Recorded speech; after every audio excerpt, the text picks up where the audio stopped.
నమస్కారం. నేను డాక్టర్ శిరీషారెడ్డి. ఈనాడు కేంద్ర ప్రభుత్వం ప్రవేశపెట్టిన మహిళా రిజర్వేషన్ బిల్, నారీ శక్తి వందన్ అధినియం, ఈ చట్టం ద్వారా 33% మహిళలకు రిజర్వేషన్ కేటాయింపు జరగడము, దీన్ని ఈ నెల ఏప్రిల్ 16, 17, 18 తేదీల్లో చర్చని జరపడం జరుగుతుంది. నారీ శక్తి వందన్ అధినియం మన భారత ప్రధాని శ్రీ నరేంద్ర మోడీ గారి నేతృత్వంలో జరగడం అనేది ఆయన సంకల్పంతో, ఆయన చిత్తశుద్ధితో ప్రతి పార్లమెంటు సభ్యుణ్ణి పిలుపునిచ్చి ఏకగ్రీవంగా ఈ చట్టాన్ని అమలుపరచడం జరిగింది. ఇది ఎంతో గర్వకారణమైన విషయము. మహిళల సాధికారతకి, మహిళల గౌరవానికి, రాజకీయ అభివృద్ధికి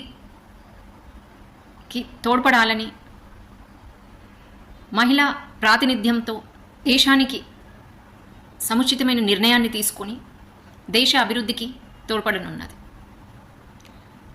నరేంద్ర మోడీ గారు మహిళల నేతృత్వంలో దేశం ముందడుగు వేయాలి అని ఒక మార్గాన్ని మనకి ముందుంచారు.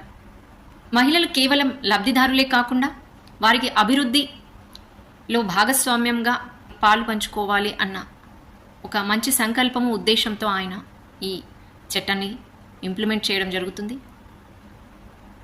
మన దేశ అభివృద్ధి కానీ, దేశంలో సమానత్వం కానీ, దేశంలో సామాజిక న్యాయం కానీ వేగవంతం అవ్వాలని ఈ పునాదులు వేస్తున్నారు.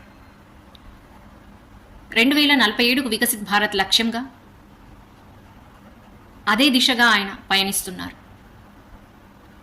మహిళల కోసం, కోట్లాది మహిళల కోసం మన దేశంలో ఎన్నో స్కీమ్స్ని అవలంబించారు.